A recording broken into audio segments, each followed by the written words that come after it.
to bring in additional federal money. And federal law allows states to use an existing tax system, and it has to be a statewide tax system with a uniform rate, and to use a tax system like that, and then the federal government will match the taxes generated from application of that tax to a long-term care program.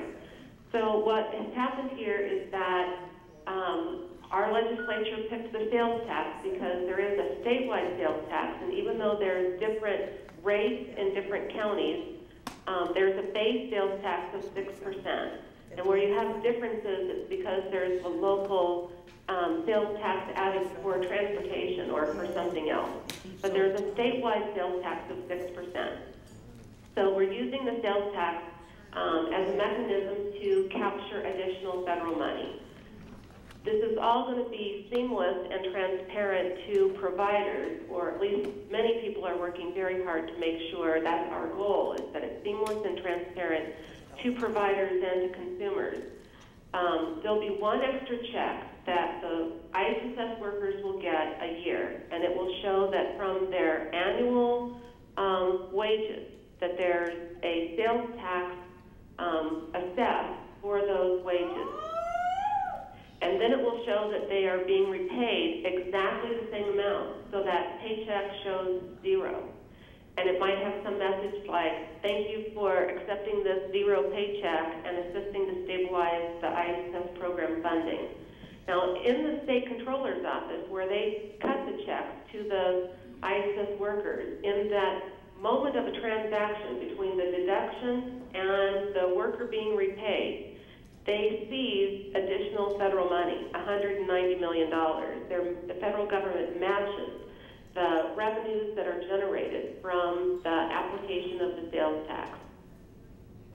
So that's what we're doing, and it's a provider fee, and we use that term consciously because there's a lot of political tension associated with the T word, the tax word, and much greater comfort with the word fee. So you sometimes will hear it called either thing, a provider tax or a provider fee, but it's a mechanism to draw down additional federal money, and it's completely lawful.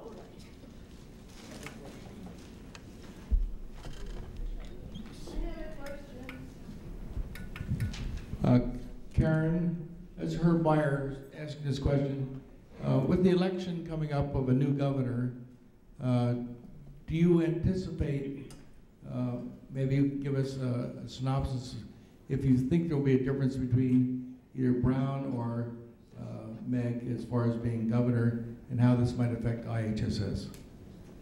Well, first I want to say, Herb, you are a fearless advocate, and we've appreciated very much all the stuff that you have done in the Capitol with legislators and with the press. And it's great to not see you, but hear you over the phone.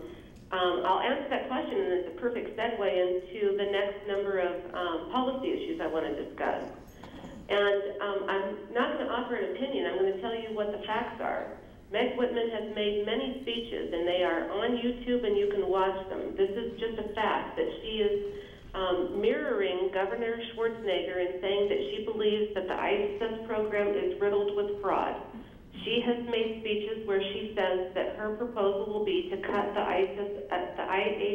IHSS program by 25% for $1 billion savings, because she believes that there is $1 billion worth of fraud in the IHSS program.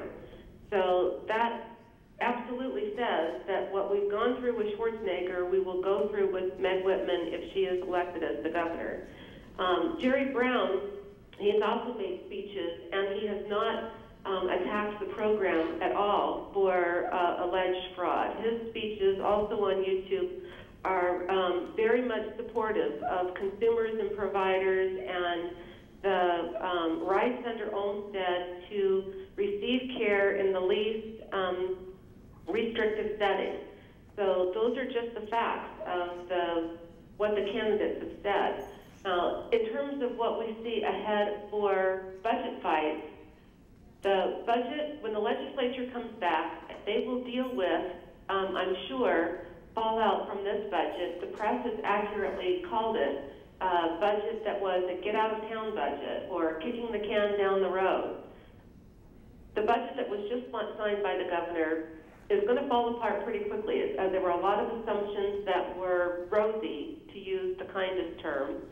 The projections, so not only does this budget, does the budget that we are just now working under, well, does that fall apart, but the projections for the 11-12 year are that we are facing another $12 billion deficit on top of whatever the problems will be that when this budget falls apart. So the candidates have put forward their thinking about how to deal with the ongoing deficits, and I won't go further into what their proposals are. Now, going back into the whole issues of fraud, this governor worked very hard to try to expand the list of crimes that are used to disqualify IHSS providers. And he tried on his own to say that if a provider had a felony offense ever in their whole life, or if they were guilty of and had been convicted of a specified list of misdemeanors, that they could not ever be paid as an IHSS provider. The courts kept the governor from implementing that all felonies policy. The governor then put a lot of pressure on the legislature to change the law and expand the list of disqualifying crimes. There was, I think, a very smart compromise that was worked out by the leadership and the Big Five, and that has been adopted. So there's two different tiers of disqualifying crimes. The first one is the current list of the 3 crimes that are used to prevent workers from getting paid, and that's felony, elder abuse, child abuse, or fraud against government-funded programs. And there's no exceptions, and expungements are not honored. Expungements are where you go to court and you're able to show that you've been rehabilitated, and people think that that takes the crime off their record, but it really doesn't. But it does show on the criminal record as an expungement, and in most cases, employers are supposed to treat expungements as though the felony conviction did not occur. So these 3 crimes in Tier 1, these are the crimes that the federal government requires be used for the Medicaid program, and in our state, the Medi-Cal program. And providers who have convictions within the last 10 years for those 3 crimes cannot be paid. That all stays the same, including the current appeals process. What they put on top of that is what I call Tier 2, and they're using a list of serious and violent felonies that were defined by voters in Proposition 36 a few years ago, and those serious and violent felonies include things like murder and rape and felony convictions where a person who has been convicted has to then register as a sex offender. Those are the types of crimes that they have enacted. There are absolutely no misdemeanors on the list. Expungements and dismissals will be honored, and meaning that those, when there's an expungement or a dismissal, that's not grounds for termination. So we'll have this new list that goes into effect after 90 days after the governor signed the bill, and again, that will be sometime around the middle of January. And new providers, not the current group that we have right now that we've cleared, but new providers will have to be tested up against this expanded list of crimes. They'll go through a criminal background check just like they do right now, but in addition to the 3 crimes that we've been using to disqualify providers, anybody with a felony conviction in the last 10 years for this new list of crimes also will be terminated. Now, going back to what I said about the Speaker and the President pro tem holding up consumer rights as an important principle in their negotiations, they put into the statute that if a consumer wants to keep a provider who has one of these serious and violent felonies, that consumer has the absolute right to do that. The consumers will receive a notice that says your provider has a felony conviction for, and it will name the specific penal code section and describe the crime within this list of the serious and violent felonies list. The consumer will get that information, and then they will have the right to say, you know, in effect, I don't care. I still want this person to be my provider, and there is no authority at all for the county or for the state to override the consumer's choice. The ability for a consumer to reinstate a provider only applies on a one-on-one basis. So let's just say that I, Karen Kiesler, had a felony murder conviction on my record, and Herb, you were my consumer. You could sign a form that said, Karen is still going to be my provider. But that would not transfer to another consumer. And I could not go to work for another IHSS consumer without them also signing that form. So that's a very important reinstatement that providers have through consumer approval. Providers also would be able to appeal through a general exception process, which is that they could file for an appeal to the state and be reinstated upon showing evidence of rehabilitation. And the law says that each appeal has to be considered on its own merits, and if a provider does not get reinstated by the state appeals unit, then they can appeal on to an administrative law judge. I want to emphasize again that this is a prospective provision of the bill. So we have about 400,000 IHSS providers in the state of California right now. Most of them, we're down to about less than 40,000, who still have to complete their provider enrollment procedure by the end of the year. For everybody who has finished the provider enrollment procedures by the end of the year and been cleared with the 3 disqualifying crimes, they're good to go. It's new providers that for next year will have to clear for the expanded list of crimes. Karen, this is Cindy. I hate to stop you. Everybody really wants to hear what you have to say.